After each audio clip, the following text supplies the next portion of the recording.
Christian Regoubi, bonjour. Bonjour. Alors dites-moi avouez-moi, votre péché mignon à table, peu importe la saison, été, hiver, automne. Oui, oui, c'est toujours la même chose. Je pense que beaucoup de personnes qui sont dans la gastronomie, répondent un peu de la même façon. C'est un des plats que me faisait ma maman, Ouais, c'est vrai. qui était C'est vrai que c'est la maman ou la grand-mère, une c'est... cuisinière, Ouais, ouais. italienne magnifique et que j'aime retrouver dans les restaurants, c'est le riz de veau. Le riz de veau. Voilà, le riz de veau, parce que la préparation du riz de veau, la façon de le faire, c'est difficile de trouver les endroits, en tout cas, qui évoquent pour moi le plat de ma maman. Voilà, tout simplement.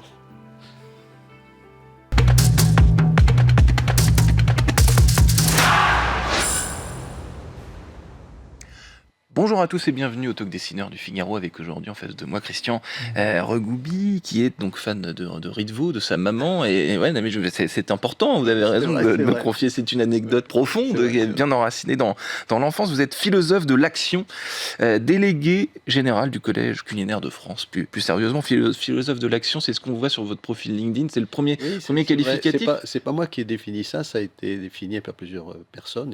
Et vous vous y Ensuite, reconnaissez en tout cas. oui, je m'y reconnais parce que c'est à la fois la conception, les différentes sociétés que j'ai pu créer sont appelées concepts aussi, la seule validité pour moi d'un concept, c'est son application dans l'action. Hmm. Sinon, on se perçoit que bon, ben, on s'amuse à élucubrer Ouais, des choses du sur un vent. plan intellectuel, mais Ouais, voilà, ouais. voilà. L'action est fondamentale parce que c'est la sanction de la validité pour moi. Philosophe, mais ça vous va bien, ça vous va bien aussi. Christian Regoubi, vous avez cofondé donc un collège culinaire, donc c'est joli comme mot aussi, Collège culinaire de France en 2010. Alors à l'époque, qu'est-ce qui vous pousse à créer cette structure? Quelles ambitions il y avait derrière et comment cela a évolué? D'abord, un hasard extraordinaire, mais je crois qu'il n'y a pas de hasard dans la vie, en fait. Un hasard, je m'occupais à l'époque de ces situations de crise, Ouais. c'était ma spécialité en termes de communication, et j'étais dans le bureau de Roselyne Bachelot, puisque je m'occupais du H1N1. Vous voyez, Ah à oui, l'époque, qui était on s'en le souvient. précurseur, le précurseur de la Covid. Et j'ai rencontré un petit homme, mais grand par sa dimension, c'est Michel Guérard, qui était là pour développer un certain nombre de choses, et nous avons sympathisé. Et puis, un an après, nous étions revus à plusieurs reprises, et il m'a dit, ben voilà, on a l'idée avec les grands chefs français de créer le Collège culinaire de France. Est-ce que tu voudrais venir participer à cette création avec nous? Pourquoi pas? Gastronomie oblige et maman italienne oblige, j'y reviens toujours. J'ai dit oui, bien sûr, je vais venir. Et puis je suis venu. On a travaillé ensemble sur l'idée de promouvoir cette gastronomie française qui, à l'époque, mais c'est encore le cas aujourd'hui, était non pas décriée, mais surpassée. En tout cas, c'est comme ça que les chefs le voyaient, par les Espagnols, par le Danemark, Ah oui. avec Noma, etc. En se disant mais comment on peut faire pour garder notre place? Et puis au bout, Il y avait une certaine concurrence, peur, oui, une une peur. certaine peur d'être Oui, il y avait eu surpassé. beaucoup de choses avec les Américains. Vous savez, quand, en fait, à un moment donné, avec la guerre du Golfe, avec etc., il y a eu, une révolte au niveau américain où on cassait des bouteilles françaises de vin dans C'est la vrai, rue, exact. etc. Ouais, ouais, Voilà, ouais. voilà. Et donc tout ça a provoqué, effectivement, le monde s'ouvrait de plus en plus, et donc se dire qu'est-ce qu'on peut faire par rapport à ça. Il y avait eu beaucoup d'associations qui s'étaient créées entre chefs, etc., et pour fédérer des choses, mais c'est un peu toujours le cas. On a beaucoup de mal à fédérer dans la culture française, en fait. Il y a des Peu importe. personnalités Ouais. extrêmement fortes, mais difficiles de fédérer. Peu importe le secteur d'ailleurs. Exactement. Que ce soit en politique, que ce soit Mais c'est la culture. fédéré, c'est là où compliqué. Et c'est de la plus en plus culture. compliqué, vous diriez d'ailleurs. Pardon, Pardon? fédérer est de plus en plus compliqué dans notre Oui, pays. et je pense que vous allez voir le chemin que nous avons pris, c'est de ne pas fédérer, justement. C'est assez intéressant, parce que ça répond à une autre démarche. Et en fait, au bout de cette gestation, ce qui m'est venu et qui a beaucoup choqué les chefs avec qui j'étais, c'est de dire, bah, en fait, l'avenir de la gastronomie française, c'est pas vous. C'est pas nous. Tous étant des 3 étoiles, etc. Non, vous représentez une notoriété, vous représentez un savoir-faire extraordinaire. Ouais. Mais il me semble que l'avenir de la gastronomie, c'est dans les régions. Cet extraordinaire patrimoine que nous avons en France, unique dans le monde, dans les territoires, dans les petits artisans, Mmh. d'ailleurs pourquoi petit, on peut être petit mais grand par Ouais, la bien dimension sûr, bien humaine, sûr.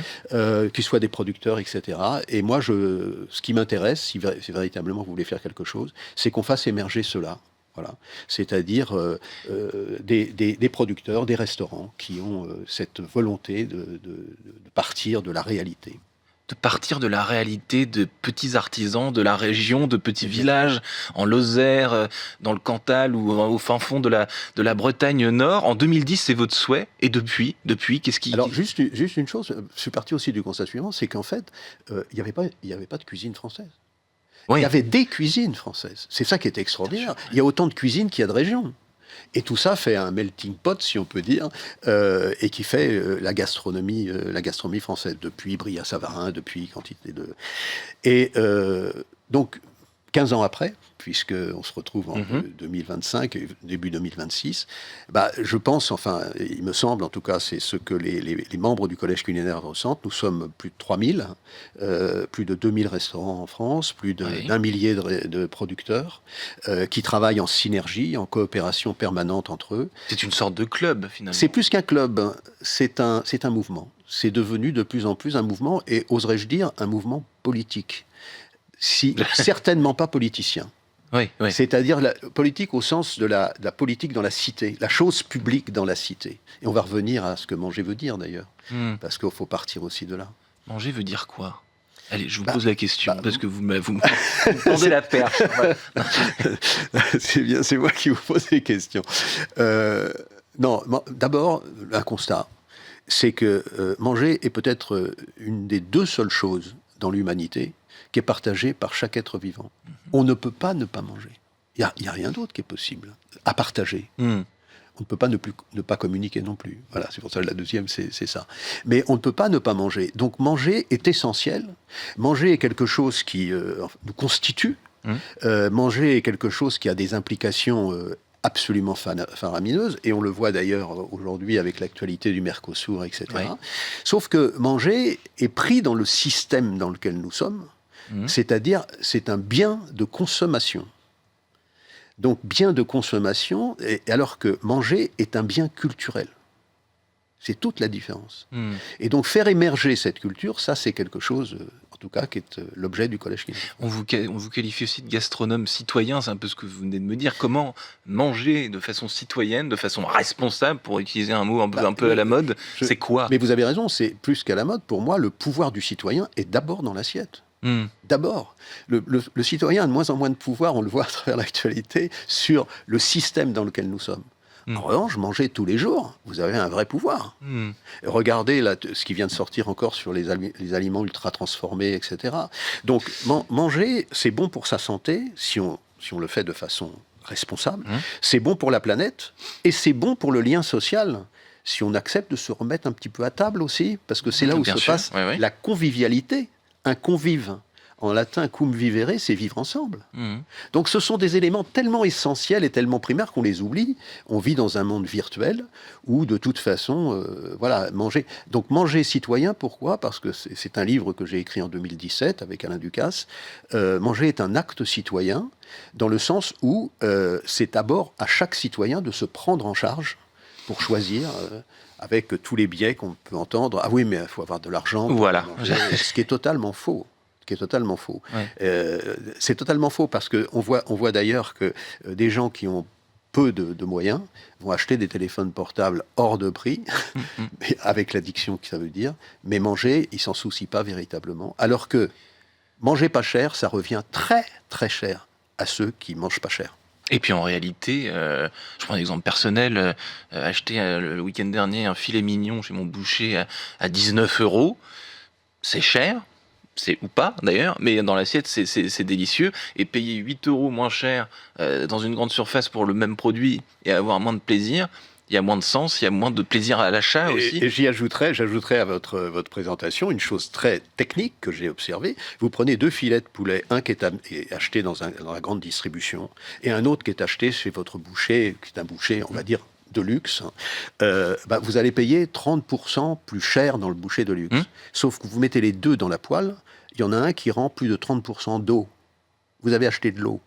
Vous voyez, Faut arriver à essayer de se poser des questions. On se pose plus de questions. Je vous pose une autre question, Christian Regoubi. Vous êtes là pour y répondre. Le monde de la gastronomie et de la cuisine en France a changé en bien ou en mal, selon vous, depuis 15 ans, depuis que vous avez créé le collège culinaire. Qu'est-ce qui s'est passé, selon vous,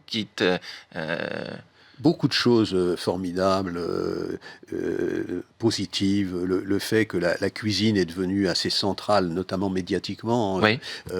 Ça, c'est vrai, de plus en plus. Mais bien sûr. Sur les réseaux sociaux, que l'on aime les smartphones et le scrolling ou pas, quand vous allez sur Instagram ou des choses comme ça, les contenus culinaires et gastronomiques sont omniprésents. Complètement. Je pense que Bocuse a été celui qui a ouvert justement la cuisine à la médiatisation. Mais les gens de cette génération, ou en tout cas un peu plus âgés, un peu plus jeunes que Bocuse, pardon, que ce soit des Alain Ducasse, que ce soit tous des Thierry Marx, des Yannick Aleno, etc., ont commencé souvent à travailler à 14 ans en cuisine. Et ils me témoignent pratiquement tous de me dire, à l'époque, tu sais pas quoi faire, t'es pas très doué, tu seras cuisinier. Voilà, c'était une à sorte... À l'époque. Aujourd'hui, c'est autre chose. Pas du tout la même chose. Aujourd'hui, c'est autre chose. Aujourd'hui, on voit émerger de grands talents dans les jeunes générations. Mais il y a aussi des choses qui sont pas forcément négatives, mais qui peuvent brûler, c'est la médiatisation. Et très souvent... Parce que la médiatisation, pardon, mais toutes les émissions Masterchef, Top Chef, etc., ça a mis sur un piédestal complètement toutes ces professions des arts. Et la notoriété, ça s'apprend. J'ai un boucher que j'adore, qui est près de chez moi, et qui me disait, j'ai un gars qui m'a appelé, c'est un très très bon boucher, et il sortait de Top Chef, et il me dit, bon voilà, je m'appelle machin, je suis Top Chef, tu me fais combien? Il me dit, j'ai raccroché tout de suite. Parce que la notoriété brûle aussi. Et apporte des dysfonctionnements au niveau de l'appréciation des choses. Donc il y a du bon, il y a du mauvais. C'est comme toujours, il faut trouver son chemin. Et c'est là où le Collège culinaire de France, on travaille essentiellement. Pour nous, la qualité, on les appelle tous des artisans militants de la qualité, pour montrer l'engagement. C'est avant tout la qualité relationnelle. D'abord.